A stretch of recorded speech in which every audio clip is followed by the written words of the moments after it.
Hey everyone, today I'm going to show you how to complete IRS Form 433D, also known as the Installment Agreement form. So this form is used when you can't pay your full tax balance right away, and if you want to set up a monthly payment plan with the IRS.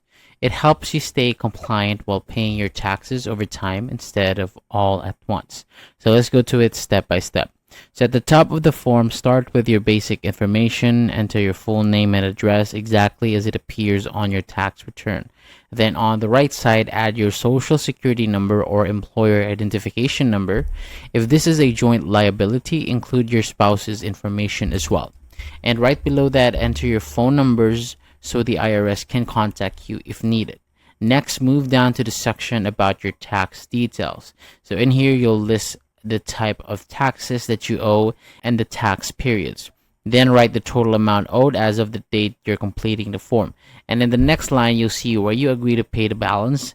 Enter the amount that you can pay right now, if any, and then write your proposed monthly payment. You'll also choose the day of the month when you plan to make that payment, and make sure that is a date that you can consistently follow. And below that, there's a section to adjust payments if needed in the future. You can leave this blank unless you already plan to increase or decrease your payment later on.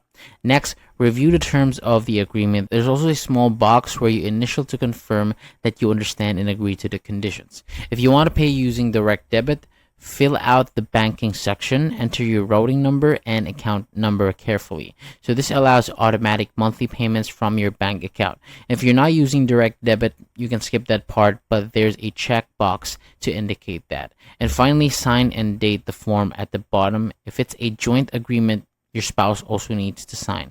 So once everything is complete, send the form to the IRS as instructed, and that is it. It is a simple way to manage your tax balance without paying everything up front.